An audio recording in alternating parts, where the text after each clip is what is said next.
Voces Globales, el podcast que te brinda perspectivas del mundo. Bienvenidos a Voces Globales, un espacio donde conversamos y analizamos asuntos nacionales y globales. Yo soy Martín Díaz Acevedo y si quieren contactarme para sugerir temas o ser invitados, me pueden encontrar en LinkedIn. También nos pueden encontrar en Instagram como Voces Globales. Esta es la primera de varias entregas que vamos a hacer para expandir la cultura marítima y profundizar nuestros conocimientos sobre varios temas relacionados al mar, ya sea su geopolítica, recursos marítimos, el Ártico y el Antártico y muchos más. Hoy nos vamos a concentrar en la definición de hegemonía marítima. Los invitados nos hacen un recuento histórico y un análisis de la actualidad donde aplican este concepto para que sea más fácil de entender y así empecemos a expandir nuestra cultura y nuestros conocimientos sobre el mar. Después de esta introducción, empecemos el debate.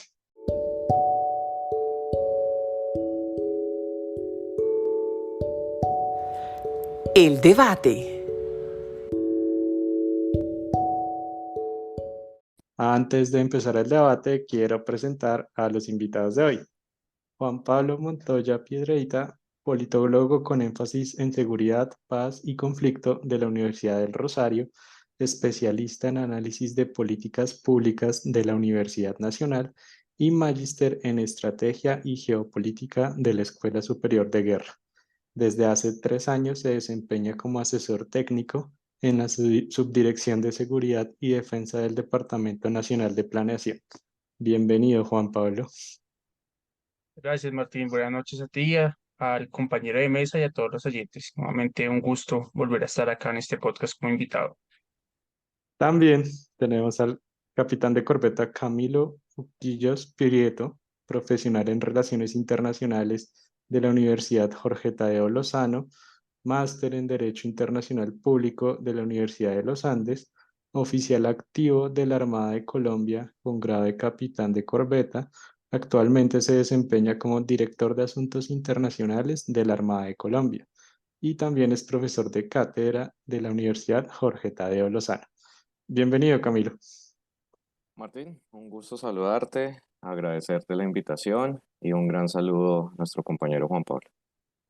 Muy bien, para empezar, tratemos de definir qué significa hegemonía marítima, que cuando los oyentes escuchan este término, ¿qué queremos decir?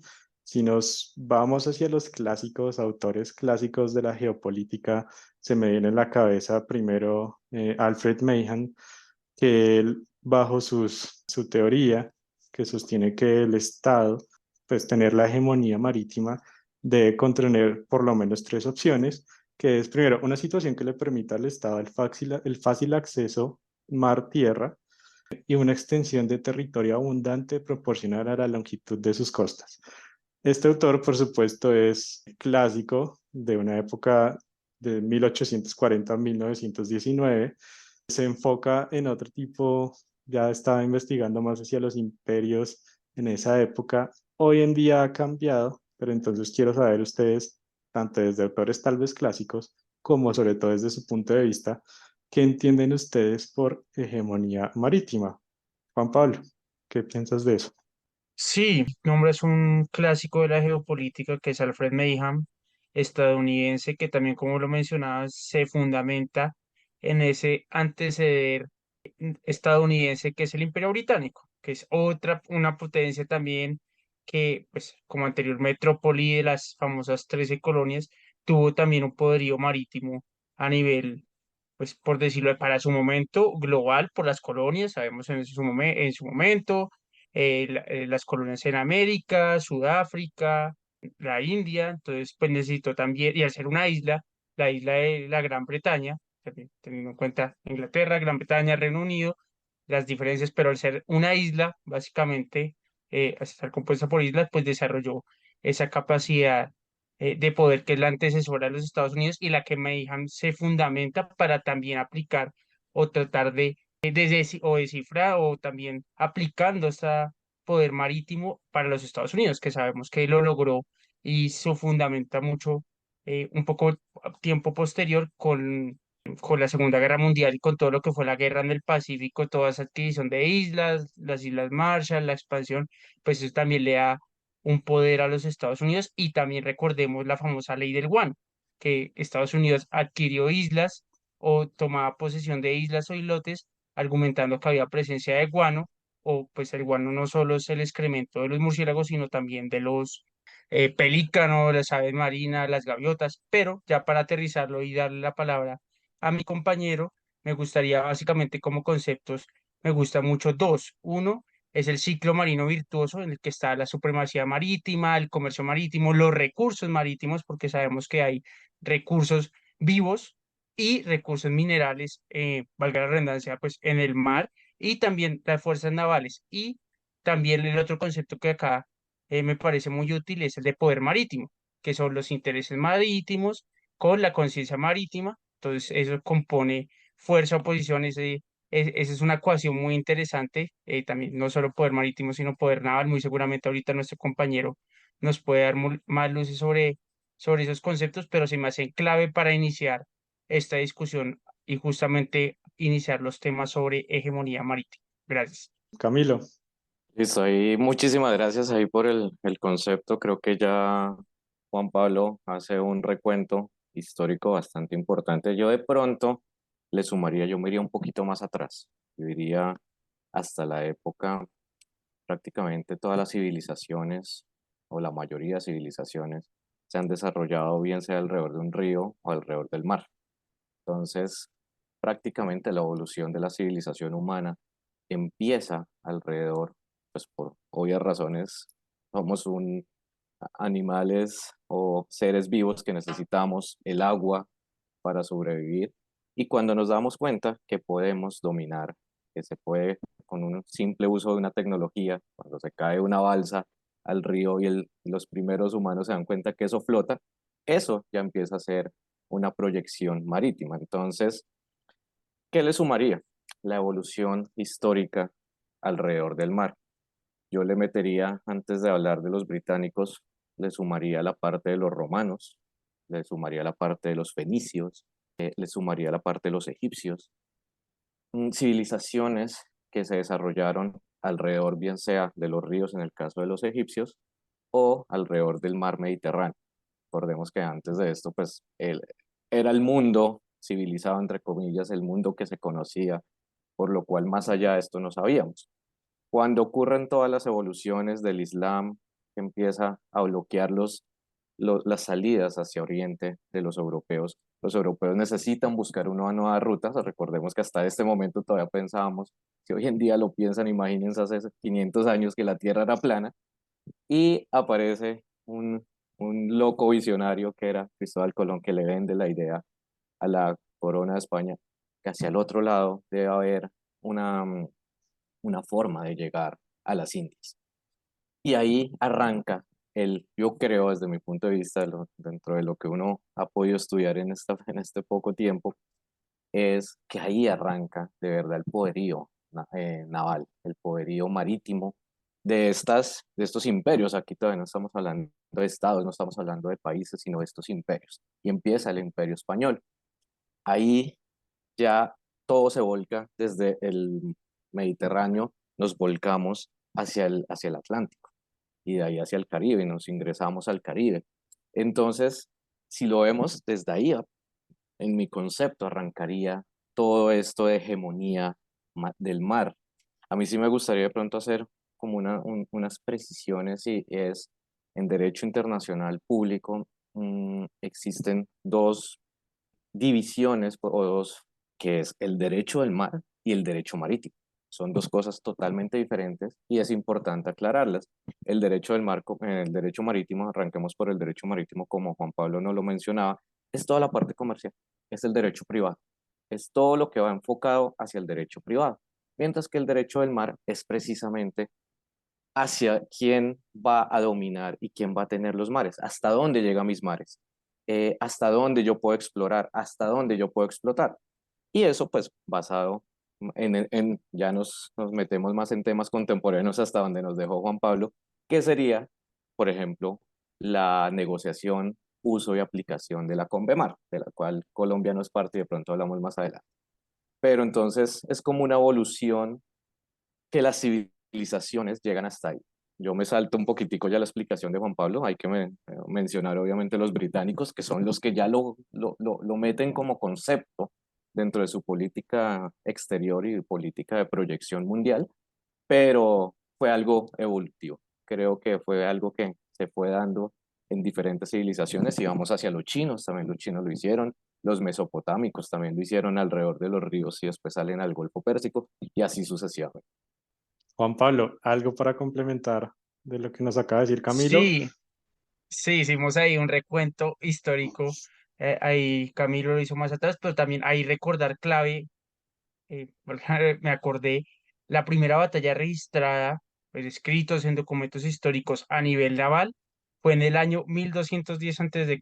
y fueron los hititas contra una invasión chipriota, contra una población en Chipre que hubo en las famosas de los incendios de las naves, de los barcos. Fue esa primera batalla histórica registrada, que de pronto pueden claramente, antes pueden haber más o en otras partes del mundo, pero como está históricamente, los hititas fueron los primeros en el año 1210 antes de Cristo, en lo que se desarrolló la primera batalla naval de la historia. Entonces, pues ya muchos antes también fueron ya con anterioridad la terrestre, pero vean esa anterioridad, como nos hablaba Camilo, del poder naval y la importancia del mar. Y sabemos ahí también, pues nuestro mundo, ¿cuál es la gran superficie de la Tierra? Agua.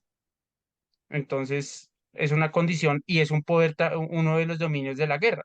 Recordemos, tierra, mar, aire, espacio, ciberespacio. Entonces, ahí cae en cuenta cuando Camilo nos hablaba de ese recuento histórico, pues que era oportuno mencionar esa primera batalla registrada en la historia a nivel naval. Gracias. No conocía ese dato. Importante pues para los que nos escuchan, recordarles que nosotros estamos parados es en islas. Los continentes a la larga son islas. El 75% de lo que mal llamado planeta Tierra, si la humanidad fuera consecuente, que creo que es lo menos consecuente lo menos consecuente que existe es la humanidad, pero si fuéramos consecuentes, nuestro planeta no se debería llamar Tierra, sino se debería llamar planeta mar, planeta agua, planeta océano, porque el 70-75% del planeta es agua. Y más allá, y ahí ya con eso ya voy terminando mi idea.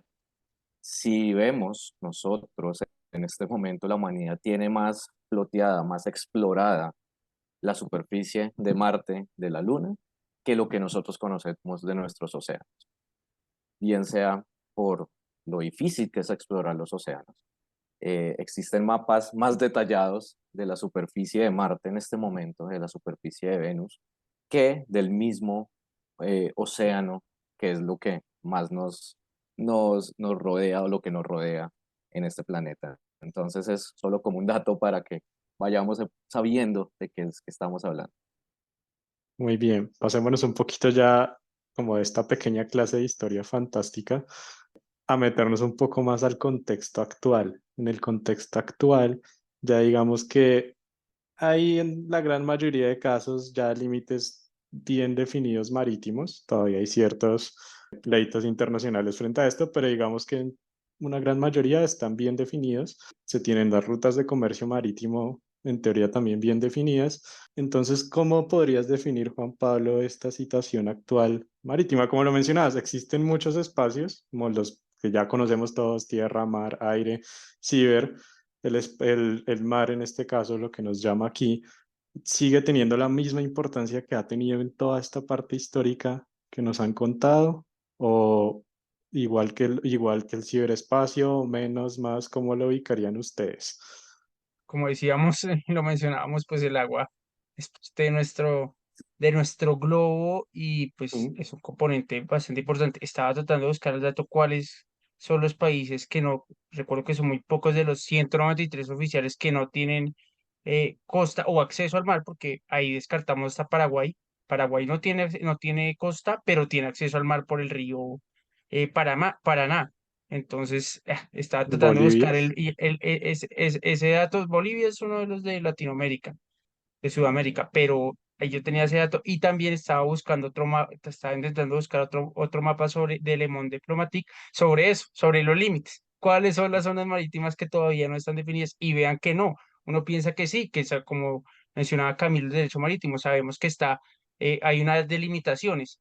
Las famosas 12 millas náuticas, que antiguamente que la historia que eso era con el cañonazo, lo que medía un cañón antiguo, ese era la zona de costa, pero está la zona económica exclusiva y ya aguas internacionales. Pero vemos, y lastimosamente estoy tratando de buscar ese mapa de Le Monde Diplomatique, en el que todavía hay territorio marítimo que, pese a ser aguas internacionales o ya están cerca de las costas, siguen habiendo muchas confrontaciones o pleitos a nivel de quién maneja o quién es qué estado controla esa zona del mar. Y pues nosotros como Colombia ya tenemos una experiencia propia y es claramente lo relacionado con Nicaragua. Y no solo nosotros, también sabemos que Costa Rica tiene tiene confrontaciones sobre el Pacífico, que hay un corredor que es importante que nosotros compartimos con Ecuador, con Panamá, el mismo Perú con Chile, que sabemos que también hay otro pleito, pero también pensar lo que o el mar yo creo que lo podemos abordar más adelante, continuará siendo un espacio de confrontaciones geopolíticas. Uno, China, por China, el collar de perlas y cómo contrarresta Estados Unidos y otras potencias esta estrategia de expansión o de dominio, también controlando, sabiendo que también China tiene problemas en el mar o tiene esas confrontaciones o también pleitos o luchas con otros estados sobre el mar meridional, y las otras dos, las famosas polos, que siguen siendo hielo. ¿Y qué es el hielo? ¿El estado sólido de qué? El agua. Entonces, sabemos que el Ártico va a ser un escenario geopolítico a futuro, que si con el deshielo, pues puede generar ese recorte en el tráfico, en la movilización de un lado a otro. Ya se recorta esa travesión, pero ¿qué implicaciones ambientales conllevaría? ¿Qué luchas todavía hay? Dinamarca con los daneses, los canadienses, los estadounidenses, los rusos tienen confrontaciones y nos vamos al otro lado, el Ártico. Entonces, perdón, en la Antártida. La Antártida también no está definida. Creo que ese será un tema, otro espacio geopolítico a futuro para de confrontación, quién se adueña de la Antártida. Nosotros también hasta estamos haciendo proyecciones, expediciones como país, pero todavía no hay unas bases. Sabemos que los del Polo Sur, Argentina, Chile, Francia, Reino Unido y Francia, estando lejos de la Antártida, tienen bases y tienen territorio. Sudáfrica, Nueva Zelanda, Australia. Entonces, eso serían, yo creo que lo podemos presentar o exponer más a futuro, básicamente que el mar seguirá siendo de importancia geopolítica. Los polos y el mismo collar de perlas chino, y otro tercero para nosotros, las definiciones del derecho internacional marítimo. ¿Quién es dueño qué estado es dueño de qué parte o qué de porción de mar en sus diferentes zonas? O son aguas internacionales o ya son o son de estado Y, estado X. De acuerdo con esos puntos que nos ha dicho Juan Pablo, Camilo. Sí, estoy bastante de acuerdo. Sin embargo, yo considero que en este momento nos encontramos la Segunda Guerra Mundial. Pasamos a una época en la que el centro del poder está basado precisamente en el mar, en el control único y exclusivo del mar. ¿Cómo lo podemos identificar? Si volvemos, precisamente ustedes hablaban, o Juan Pablo en su momento, hablaba de la grandeza del Imperio Británico, hasta dónde llegó el Imperio Británico, cómo controlaba todas sus colonias. Si vamos y lo pensamos, eran tierra, era cómo controlo la tierra. Cuando empieza a debilitarse Gran Bretaña o el Imperio Británico, después de la Primera Guerra Mundial o de la Gran Guerra, y posteriormente con la Segunda Guerra Mundial, y viene esa nueva potencia ahí detrás, un primo ahí lejano de los británicos, que es Estados Unidos. Estados Unidos dice, yo no voy a cometer este error que está haciendo o que tuvo y ustedes lo mencionaban, y Mahan dice eso, no es necesario controlar tierra para yo proyectarme en el mar.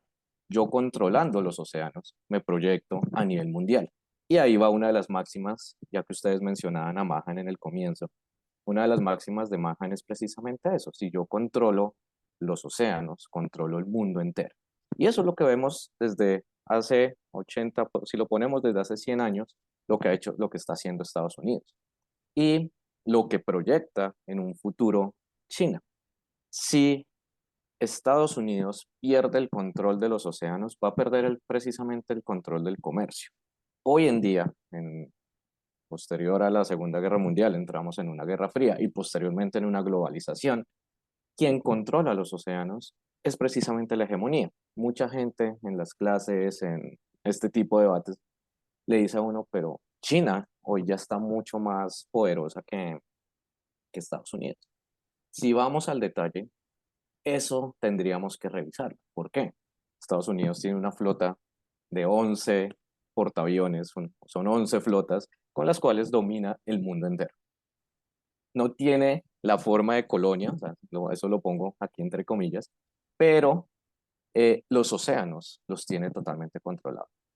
Y eso genera hegemonía. Esa es la hegemonía hoy en día. En el mundo contemporáneo nos pasamos de controlar a tierra, del Herland, del Rhineland, que nos mostraban anteriormente allá en Euroasia, a la talasocracia. Yo cómo controlo los océanos para controlar, para hacer un imperio. Aprovecho también el comentario de Juan Pablo, ya que me da la oportunidad de hacer una propaganda política no paga. Ahorita en diciembre arranca la 10ª expedición antártica de la Armada de Colombia. Precisamente vamos a ir a hacer expedición, vamos con un buque de construcción colombiana, el ARC 20 de julio, perdón, el ARC Simón Bolívar, discúlpenme, ARC Simón Bolívar va a ir a hacer expedición con científicos colombianos, con el apoyo de la base, como decía Juan Pablo, hay bases militares en la Antártida y vamos con el apoyo de Chile. ¿Y cuál es la intención de eso? Expandir nuestra geopolítica, meternos en el Tratado Antártico, que se me hace un tema genial para un futuro, si lo pudiéramos realizar y ampliar. Y esto significa que nosotros estamos ampliando, estamos viendo más allá, no nos estamos quedando aquí en el Caribe, en el Pacífico, sino estamos yendo más allá, tratando de meternos en la talasocracia, que hacia allá conecto, hacia la talasocracia mundial. Tratar de ingresar al club de los países que tienen poder e intereses marítimos, que es fundamental. Gracias. Mientras estaban hablando, pues de todo esto, me acordé de este que nos demostró este incidente en el 2021 del Ever Given, que nos demostró una vez más la importancia marítima, sobre todo para el comercio internacional. El colapso de esto en un canal tan importante, en un punto geopolítico tan estratégico, todos los efectos que puede llegar a causar con unos cuantos días, aunque parezcan pocos, esos días, semanas, no me acuerdo cuánto fue, pues hizo colapsar casi que al mundo entero en nivel de comercio. Y con este dato que quería complementar, y ya que Camilo se está metiendo al tema de Colombia, Juan Pablo, ¿cómo es la posición, la situación de Colombia en este tema de hegemonía marítima? Bueno, ahí también hablando del comercio, justamente es importante para Colombia introducirlo, según la última reunión reciente que estuve con DIMAR, que es nuestra autoridad marítima, pues a nivel Colombia, el 94% del comercio internacional en Colombia es a través de barcos, de buques, a nivel del, o sea, del mar.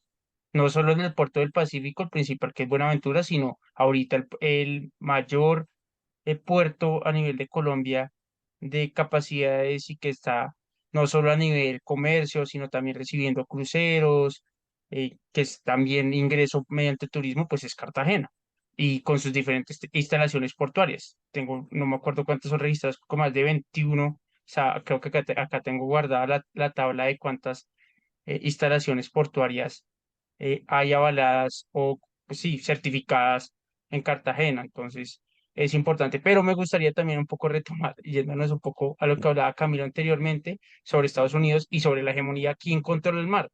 Pues quién es el único, cuál es el único ejército capaz de dividirse, y creo que lo hemos hablado en otros capítulos anteriores de podcast, ¿cuál es el único ejército que se divide el mundo todavía? Estados Unidos. Ni Rusia, ni China, ni Reino Unido, ni Francia lo hacen.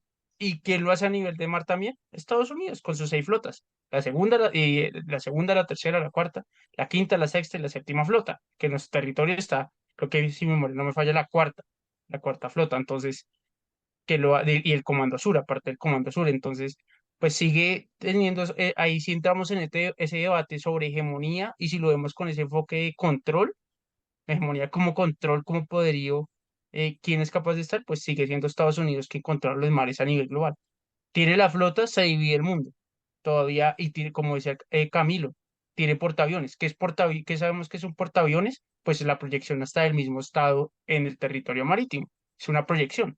Entonces, ahí con ese tema quería resaltarlo nuevamente. Y ya con Colombia, pues sí, lo que decía, pues nosotros tenemos una importancia en el mar, somos un país bioceánico, tenemos Caribe, tenemos costa Pacífica, pero que siento también, pese a que hay avances, pese a que hay instituciones, pues sabemos que nuestro estado, como vemos un mapa de Colombia siempre, o como nos pintaron el mapa de Colombia, el terrestre, el famoso mapa terrestre que es como una estrella, pero nuestro mapa original, y eso nos ha apoyado mucho la Comisión Colombiana del Océano, pues implica lo que tenemos en territorio Caribe con nuestro archipiélago, que no solo es San Andrés, Providencia y Los Cayos, y tenemos a su vez, recordemos, un callo muy importante que nos da proyección en el Pacífico, que es Malpelo, que puede ser una roca, sí, pero hay una base, ahí nos apoya nuestra Armada Nacional, ahí está la Armada Nacional, pero también tiene un ecosistema bastante fructífero, y es un corredor que se pretende a nivel internacional, ese corredor pacífico,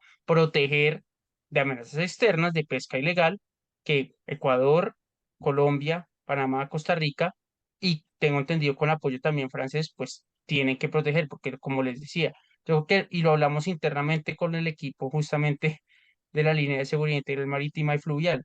El mar es demasiado amplio, o los temas marítimos tienen que ser interagenciales e interinstitucionales. ¿Por qué? Y lo hablo también para el caso de Colombia.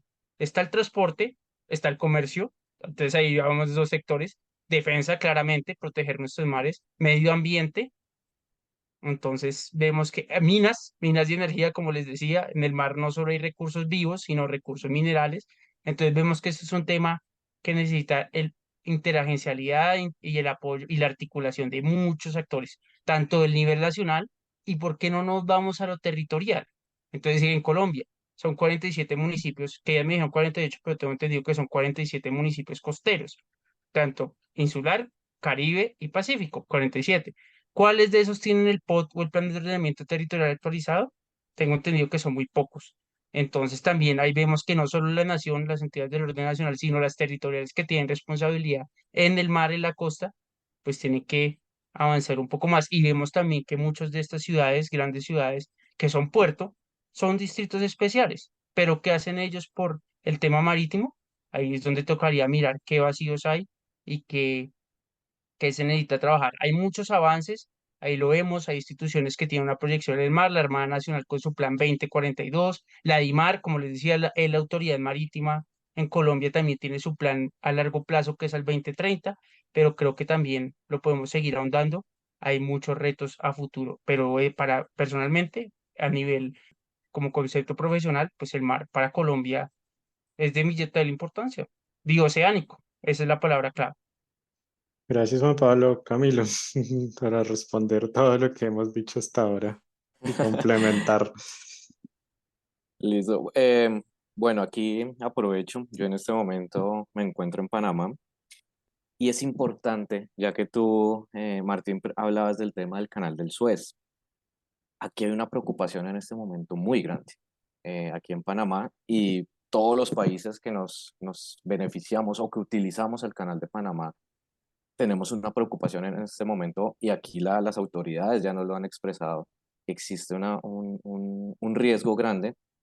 Este programa se está grabando en septiembre del 2023, y en este momento está pasando el fenómeno del Niño aquí en toda la zona del Pacífico o de Centroamérica hacia abajo, hacia Sudamérica, y los niveles del lago Gatún, que es por donde pasa el canal de Panamá, una vez del Caribe al Pacífico y viceversa, están muy, muy bajos.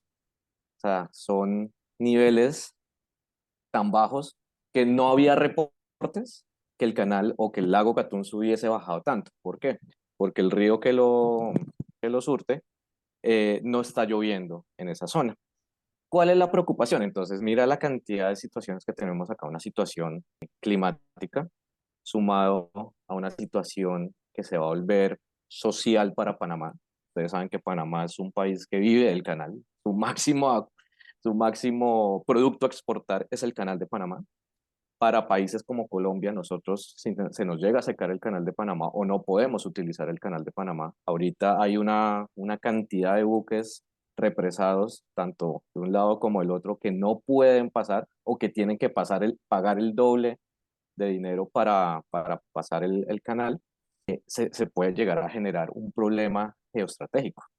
Imagínense cómo Estados Unidos va a mover, ya que estábamos hablando, ya que Juan Pablo habla de todas las 7 flotas que existen, cómo va a mover de un lado para otro sus buques. Si lo hablamos desde el punto de vista militar o de poder naval, imagínense ahora desde el punto de vista comercial, que todos los buques que pasan por acá se detengan o no puedan pasar. Llegue un punto en el que no pueda pasar. Y para Colombia es fundamental, porque entonces, ¿cómo vamos a reabastecer nuestra costa pacífica y viceversa? ¿Cómo vamos a traer productos de nuestra costa pacífica hacia el Caribe? Es un problema bastante, bastante complicado. Creo que nunca se había pensado en una situación de estas. ¿Qué pasaría si se me seca el lago Gatún? Yo creo que aquí, y nos contaban, aquí siempre pensaron, bueno, ¿qué pasa si se cierra una esclusa, se nos daña una esclusa, se bloquea un buque que se estrella en una esclusa y queda bloqueado? Ante eso, siempre tenían como un seguro, pero nunca se llegaron a imaginar que el agua se les bajara en el lago Gatún. Y si ustedes ven, pues es un tema bastante, bastante geopolítico y geoestratégico para todo el continente. Aquí no estamos hablando solo Colombia, Panamá, Centroamérica, es para todo el continente quedaríamos bloqueados y de ahí para allá. Y ya para ir terminando, si me regalas un minutico, me gustaría ahí de pronto complementar lo que dice Juan Pablo, que es el problema precisamente de lo que explicaba Juan Pablo frente al mapa de Colombia. Nosotros, y yo siempre que dicto clase, y no sé si ustedes, los invito a que los que nos escuchan, que a ustedes, a Martín y a Juan Pablo, hagan el experimento. Pregúntenle a cualquier colombiano, obviamente que no se dedique a estos temas, que pues tiene la ventaja. Pregúntenle cuántas fronteras tiene Colombia. Y puede que alguien le pegue. Puede que alguien diga así de 11. Listo, 11. Ahora hágale la segunda pregunta. ¿Cuáles son esos países? Y créame que yo llevo por lo menos 6 años dictando clases y nunca un alumno mío me ha dicho 11, profe. O bueno, listo, le pega el 11, pero dígamelos nunca. Entonces, eso también es una parte de lo que nos hace falta, y ahí ya para terminar, una cultura marítima. Nosotros ni siquiera sabemos lo que tenemos a nivel de los mares. Nosotros solo conocemos el mapa verde, que era el que Juan Pablo nos decía, pero el mapa azul nadie lo conoce. ¿Por qué? Precisamente porque cultural, física, políticamente estamos muy lejos de los océanos. Y ya con eso termino. Estoy seguro que Juan Pablo quiere decir algo. No, sí, iba a tocarlo y se me adelantó Camilo, la preocupación ahorita del canal, porque hablabas del canal del Suez, pero lo que dice él es cierto, la represión que hay ahorita por sequía del canal de Panamá, tengo hasta la foto cuando sobrevolé Panamá, y se me hizo bastante curioso, y ya luego entendí, oiga, ¿por qué hay tanto buque en la costa pacífica? Y ya luego, pues, comprendí la situación del canal, pero es bastante, bastante, lo tengo hasta en fotos cuando aterrizamos ahí en el aeropuerto, yo dije, no, pues voy a grabar y alcancé a grabar el video del acceso, porque uno cuando sobrevuela y aterriza alcanza a ver el golfo y el acceso al canal y mucho buque estacionado, perdón, fondeado. Me pasó que día lo de un compañero, que no, en los buques no se dice estacionado, sino fondeado. Entonces, es una preocupación que, como dice Camilo, la comparto y pues la tenemos acá al lado. Y sabemos también esas intenciones que sin mencionar de China, cuando quería hacer también otro canal interoceánico aprovechando el lago Nicaragua. Nosotros hasta también tuvimos la opción, se hablaba en turbo, pero que también a futuro esperamos ya en 2 años, tengo entendido 2025, 2026, tendremos un puerto ahí que es Puerto Antioquia y otro que es Puerto Piscici. Entonces, ahí, esos son los próximos puertos a futuro que se tiene proyectados a nivel Colombia. Entonces, sí, era ese tema que mencionaba Camilo y exacto, las 11 fronteras. Uno siempre piensa, no, que la frontera, no, pues Venezuela, Brasil, Perú, Ecuador, Panamá, pero pues como decía él, bueno, y las fronteras marítimas, sí, también con Ecuador, también con Costa Rica, también con Panamá y hacia el Caribe, ¿cuáles? Entonces sabemos que con Jamaica, con Nicaragua, con Honduras, entonces tengo entendido que hasta con República Dominicana, con Venezuela, que ese es otro tema que también podemos discutir, las famosas Islas de los Monjes, que es un límite, que ese límite fronterizo marítimo con Venezuela aún no está definido. Entonces, son situaciones, como les decía y como les mencionaba, no solo en Colombia, sino en el mundo, que seguirán y que siguen sin resolverse. Bueno, en realidad pues es algo que se complementa, o sea, el poder marítimo está pues creado bajo unos intereses más un poder naval. O sea, el poder marítimo es la sumatoria Ok. de estos dos conceptos. Entonces, pues no, sí, sí, sí, lo podemos hacer de una manera muy rápida. Entonces, los intereses marítimos es para mí el mar, ¿qué es? ¿Qué importancia tiene el mar? A todo nivel, económico, político, social, cultural, estratégico, geopolítico. ¿Qué importancia le doy yo al mar? Como Juan Pablo lo decía, esto es un tema de institucionalidad. Si yo no tengo instituciones fuertes que proyecten esos intereses marítimos, pues va a ser muy complicado defenderlos. Va a ser muy complicado, o sea, si yo, y volvamos al caso de las 11 fronteras.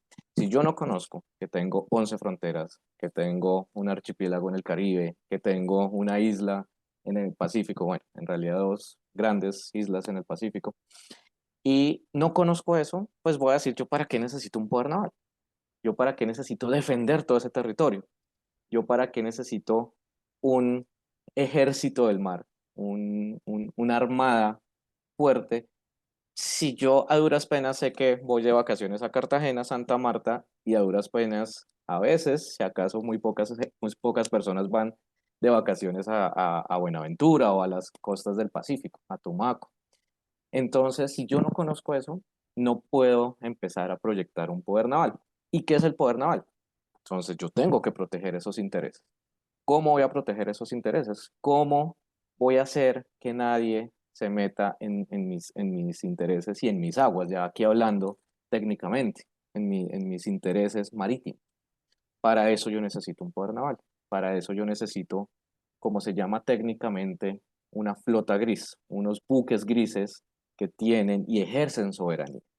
Artículo 217 de la Constitución Política de Colombia se establece que la Armada Nacional, con todos sus componentes, será la encargada precisamente de proteger la soberanía fluvial y marítima de Colombia. Ese es nuestro poder naval. De pronto, volviéndome un poquito ya para darle la palabra a Juan Pablo, el poder naval de los Estados Unidos son esas 7 flotas que tiene alrededor del mundo. 7 flotas que, como ustedes lo explicaron muy bien, es el único país que tiene dividido el mundo. Nosotros pertenecemos a la cuarta flota, o bueno, no pertenecemos, tenemos la influencia de la cuarta flota, pero el mundo entero, ellos lo tienen dividido según el interés y según los intereses tienen un poder naval más grande. Por ejemplo, aquí la cuarta flota no tiene la misma fuerza que tiene la séptima flota, que era la que mencionaba Juan Pablo ahorita, que es la que está en el sudeste asiático. Entonces, ese poder naval depende siempre de nuestros intereses y qué queremos o qué queremos proteger o para qué es que estamos enfocando nuestro poder marítimo. Y cierro, esto es un tema de institucionalidad. Si nosotros dejamos esa responsabilidad solo a una entidad, pongamos en este caso la Armada, a la DIMAR, a la CCO, pues toda la otra institucionalidad no va a hacer nada. Y esto es fundamental que la institucionalidad lo conozca y más que la misma institucionalidad, perdón, los colombianos, porque vuelvo al punto, si no sabemos lo que tenemos, nunca lo vamos a proteger. Muchas gracias, Camilo. Juan Pablo, ¿cuál es tu Sí, perspectiva ahí sobre estoy de poder acuerdo. naval? De acuerdo, Adelante. como les decía y les mencionaba anteriormente, el mar es un tema para, y pensándolo en Colombia, interagencial e interinstitucional, lo decía él, no solo es responsabilidad de la IMAR como autoridad marítima, no solo de la Armada Nacional, que es nuestra brazo de la Fuerza Militar y que justamente recordaba hace poco en una conversación, pues, ¿cuál es la esencia de una marina o de una armada? Pues sus buques de guerra, esa es la esencia de una marina, los buques. Y esa es la proyección, como hablaba él, del poder naval. Entonces, pues es la esencia misma de las marinas de aquí, de Estados Unidos, de China, de los vecinos, de Chile, de Perú, etcétera, etcétera. Entonces, es algo pues que a fin de cuentas lo podemos ver desde la hegemonía, desde el poder o la proyección militar. Y el tema también, concuerdo totalmente con Camilo, es un tema institucional que no solo, como les decía anteriormente, no solo implica a la nación, sino también tenemos que mirar el territorio o el orden territorial, aprovechando que Cuña, pues sabemos que el próximo año llegan nuevos mandatarios locales, que estos nuevos mandatarios de las 47 municipios costeros, pues también tengan presente eso, que son, pues, tienen costa colombiana, insular, como les decía, Caribe, Pacífica. Sabemos que hasta Chocó tiene Caribe y no lo sabíamos, o creo que muy pocos lo saben. No solo tiene Pacífico, Chocó también tiene dos municipios en el Caribe, Acandí y Unguía. Y Acandí muy famoso por el tráfico ahorita de migrantes, la frontera con Panamá, pero pues también esto, vean también, esto hace parte de lo marítimo.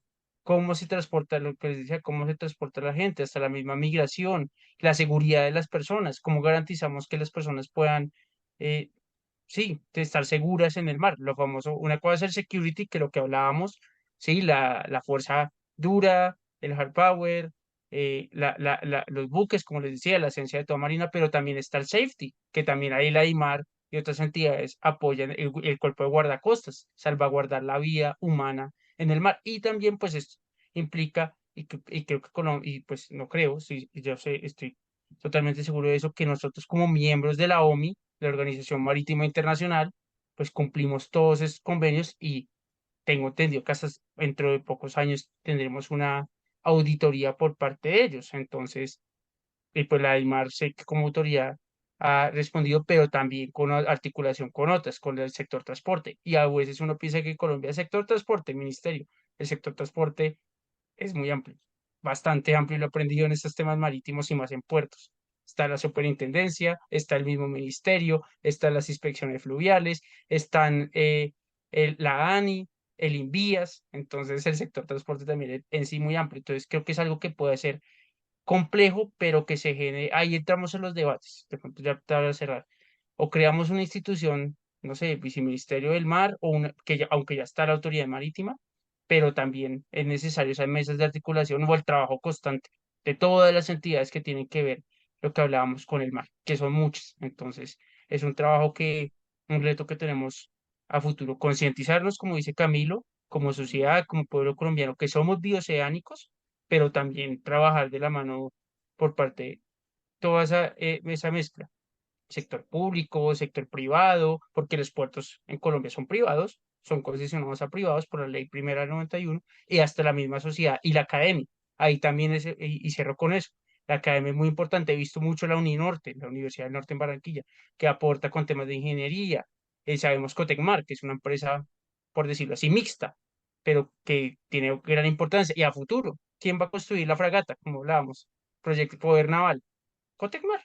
Entonces, la fragata que es importante a futuro para nuestros intereses marítimos. Entonces, creo que es bueno, y creo que eso lo tenemos claro, nuestra Armada Nacional, nuestras autoridades tienen claro los intereses marítimos, tenemos, como les decía, políticas a largo plazo, pero es algo que debemos seguir trabajando en esa triada, sociedad, academia, sector público, sector privado. Y cierro con eso. Juan Pablo, y otro tema importante para tratar de institucionalidad en estos temas, me parece fantástico. Pero bueno, Camilo, primero, si quieres responder algo de lo que dijo Juan Pablo y también ya para ir concluyendo, me gustaría que los dos trataran de pensar, cómo me quedó sonando mucho esa palabra de cultura marítima, cómo podemos expandir esa cultura marítima, cómo hacemos, si hay alguna forma, debe haber, de que los colombianos en particular, desde temprana edad, conozcan, así no se dediquen como a estos temas marítimos, geopolíticos, todo esto, sobre las fronteras colombianas marítimas, sobre estos temas marítimos, que le den más importancia a esto. ¿Cómo se podría hacer? Me parece importantísimo lo que toca Juan Pablo frente al tema de seguridad. Creo que eso nos daría otro podcast, el problema de seguridad, no enfocando única y exclusivamente sin afectar defensa. Creo que hemos ya hablado un poco de defensa, haciendo la distinción, pero el tema de seguridad en los mares se está complicando bastante. Sabemos que el narcotráfico, las migraciones ilegales, que es ahorita un tema que se está saliendo de control, no solo en Europa, aquí lo tenemos aquí en la esquina, la migración que está pasando precisamente por el Darién, que pasa por las selvas, pasa por los ríos, por los océanos, llegan por San Andrés. Esto se está saliendo de control. Esto es un tema institucional, multilateral, porque esto no puede ser un solo país tratando de responder. Entonces, como la migración sale o entra por alguno de los países, tratar de hacerlo. Aquí tenemos que hacer la cooperación multilateral, entender que esto ya es un problema regional y hasta mundial. Entonces ahí creo que queda ese tema importante. Creo que ahí nos podríamos dedicar otro podcast, porque ya este tema ya a nivel interno en Colombia, ya la Cancillería, sé que la Escuela Superior de Guerra está trabajando esos temas, a nivel académico ya se está trabajando, a nivel operacional, las policías, las armadas, el SENAN en Panamá, el SENAFRON, ya lo tienen en su cabeza, pero listo, ya lo tenemos identificado, ahora es el cómo. Y ahí es donde empieza el complique, ahí es donde uno dice, ok, listo, ya identificamos que hay un problema, ¿cómo lo vamos a solucionar? Entonces, pues era simplemente ahí para complementar lo que decía Juan Pablo en su intervención. Ya para la pregunta que más es de tema de cultura. Bueno, el tema cultural en Colombia es algo difícil. ¿Por qué? Y es algo que viene desde pequeños, desde el colegio, y retomo las palabras de Juan Pablo, a nosotros nos enseñan el mapa verde y siempre nos muestran el mapa verde y sale un icono arriba con el archipiélago de San Andrés y un icono chiquitico aquí a la izquierda sobre el Océano Pacífico que nos muestra Malpelo. Pero si uno va y le dice a un colombiano dónde queda Malpelo, no tiene ni idea, no sabe qué es eso. ¿Qué, qué campaña hemos tratado de hacer en la Universidad Jorge Tadeo Lozano precisamente para acercar a nuestros estudiantes al mar?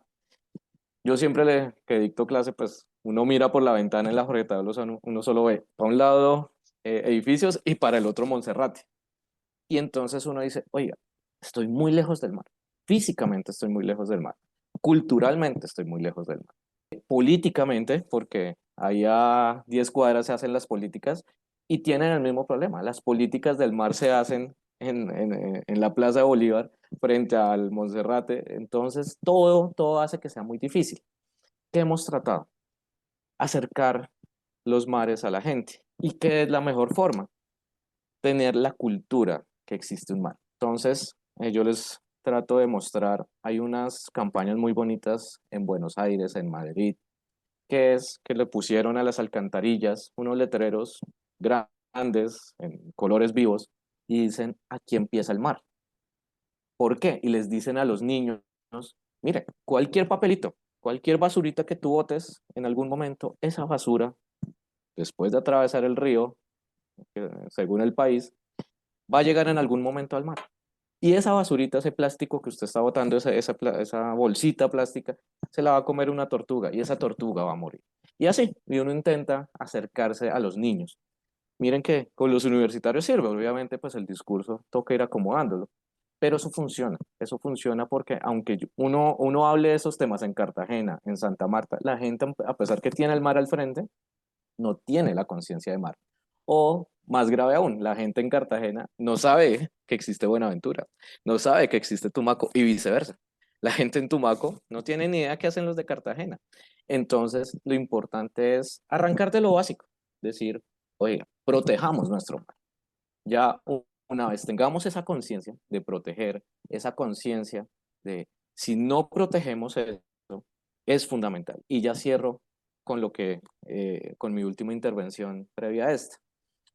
Si no sabemos lo que tenemos, pues nunca lo vamos a cuidar. La única forma de cuidar algo, de cuidar nuestros océanos, es precisamente este tipo de escenarios, este tipo de podcast, mostrándole a la gente lo que tenemos, para que entiendan lo que tenemos que proteger. Súper interesante. Juan Pablo.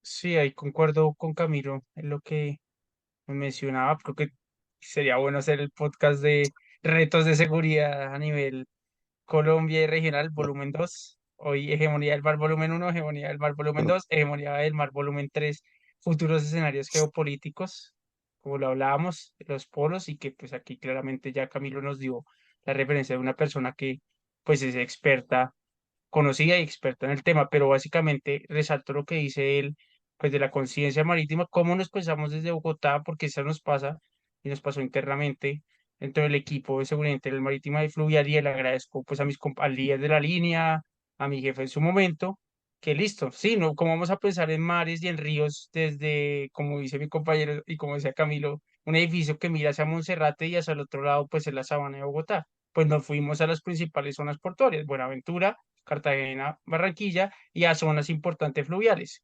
Carreño, Iniria, Leticia. Entonces, y faltan muchos más, hay muchos más, como decía, está Tumaco, está el Urabá, está Santa Marta, pero también resalto lo que dice Camilo y creo que es algo que queda en el tintero y que puede ser, como les decía, un tema para discusión a más a profundidad, y es la conexión fluvial marítima, que es importante y que Colombia la tenemos. Tenemos un país bioceánico, pero también somos un país fluvial. Recuerdo el dato, 27.000 kilómetros de ríos. Entonces, y que esos ríos donde desembocan, recordémoslo, el ciclo del agua, el famoso ciclo del agua, en el mar. El río Atrato de las cinco cuencas, la cuenca del Magdalena, tanto Barranquilla, que sabemos las famosas bocas de ceniza, Cartagena, pues que fue el canal del dique, pues un canal construido por los españoles, pero igual desemboca también ahí, el Atrato, en donde desemboca en el Golfo de Urabá, entonces, y las demás cuencas igual, pese a que no lo sepa, o el Orinoco desemboca también en el Caribe, igual que también la cuenca del Amazonas, entonces creo que es un tema que también, como lo mencionaba Camilo, es importante. Está el mar, pero también esa conexión, es importante revisar esa conexión o analizarla, estudiarla y, como dice él, comprenderla para saber el cómo, qué problemas tenemos, cómo los solucionamos, que no es fácil y no hay, pues nada está escrito sobre piedra, pero es importante como país, es un reto que tenemos, que somos un país de agua, a fin de cuentas lo estamos hablando de agua salada y de agua dulce. Entonces, y que a futuro, si nos hablamos sobre lo que se habla a futuro a nivel medioambiental, que pues nosotros sí tenemos cuencas hídricas de agua dulce, los famosos páramos, entonces, ¿cómo protegemos eso? Como mencionaba el compañero, pues lo hacemos, y lo hacen nuestra fuerza pública, tanto nuestras fuerzas militares como nuestra Policía Nacional, pero es un tema también de pensarlo en territorio, con enfoque en la zona, no solo como dicen de acá desde la Plaza de Bolívar, sino ese enfoque territorial, esa articulación nación-territorio. Entonces es importante, sería como en lo que opino, igual que mi compañero de mesa, y no sé si de pronto de una vez Martín hago como la conclusión general del podcast o se quiere Sí, de abordar una vez el tema. para ir cerrando ya. Entonces, exacto, sobre el volumen uno, esperemos que sea el volumen uno, pues vemos que el mar sigue siendo importante. Lo fue para los inicios de las civilizaciones, lo que hablábamos, 1210 la primera batalla registrada, las grandes civilizaciones de donde florecieron, o en costa o en río, tanto en los egipcios, hablábamos el Imperio Romano en el Mare Nostrum, entonces que era el mar Mediterráneo, hasta los mismos chinos en el Yangtze. El mar fue importante para el origen, o el agua como tal, lo hablamos de agua, fue importante para el origen de las civilizaciones humanas, y también pues sí, lo sigue siendo actual, insisto con eso. Hay todavía disputas, eh, marítimas por resolver. El mar sigue siendo importante a nivel geopolítico, no solo para nosotros, para las grandes potencias. Entonces, es un tema que seguirá, como les decía, es importante, seguirá y seguirá siendo importante. Es el tema marítimo a nivel global. Y nuevamente, pues, gracias por este espacio. Muchas gracias, Juan Pablo. Muchas gracias, Camilo. Y nos vamos a nuestra última sección.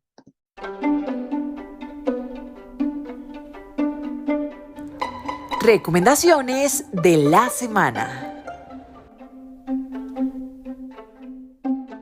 Juan Pablo, ¿cuáles son las recomendaciones que nos tienes? Sí, lo mencioné en el podcast que lo encontré y se lo compartí a los compañeros de la mesa del mapa, pero son unos artículos muy interesantes. Creo que lastimosamente no tienen acceso público, pero pues de Le Monde Diplomatique en español, pues, como sabemos, muy relevante en estos temas. Y hay dos artículos justamente de Cecil Marín de diciembre de 2022, no tan antiguos, uno sobre los límites marítimos y el otro que les mostré el mapa sobre la piel de las aguas internacionales. Ahí se ve qué son aguas internacionales, qué estados tienen el control, no solo costero, sino como lo hablábamos en islas, esa proyección que les da las islas en el mar y dónde están las disputas a nivel de limitación marítima. Esa sería mi recomendación para el volumen 1. Esperamos tener más recomendaciones a futuro. Ahí las tenemos debajo de la manga. Y nuevamente, gracias por el espacio. Gracias, Juan Pablo. Camilo, ¿qué recomendaciones hay para nuestros oyentes? Pues mira que encontré de nuevo un libro que es, creo que uno para los internacionalistas, creo que es una como de las Biblias. Y uno cuando ocurre como cuando uno lee Cien años de soledad, después en el colegio, después en la universidad, después ya en su vida profesional, uno siempre le encuentra un sentido diferente.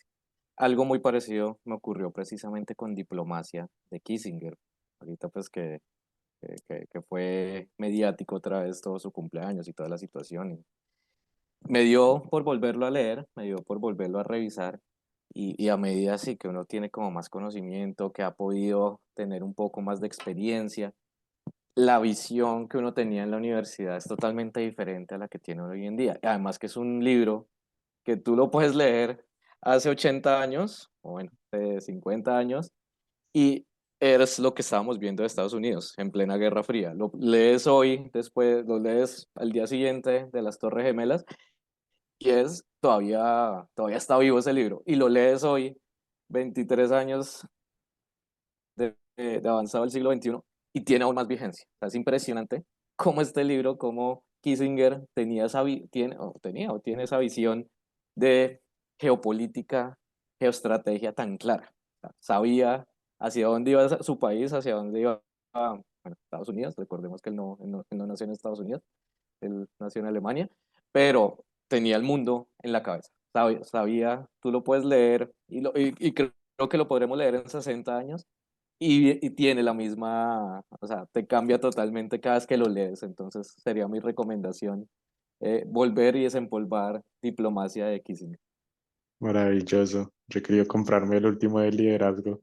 A ver qué tal. Muchas gracias a los dos y a ustedes, estimados oyentes. Muchas gracias por escuchar este episodio. Si les gustó, por favor, compártanlo. Y si quieren hacer parte de estas conversaciones, ya sea siendo invitados o sugiriendo temas, me pueden contactar por LinkedIn. También nos encuentran en Instagram como Voces Globales. Muchas gracias y nos escuchamos en un siguiente debate.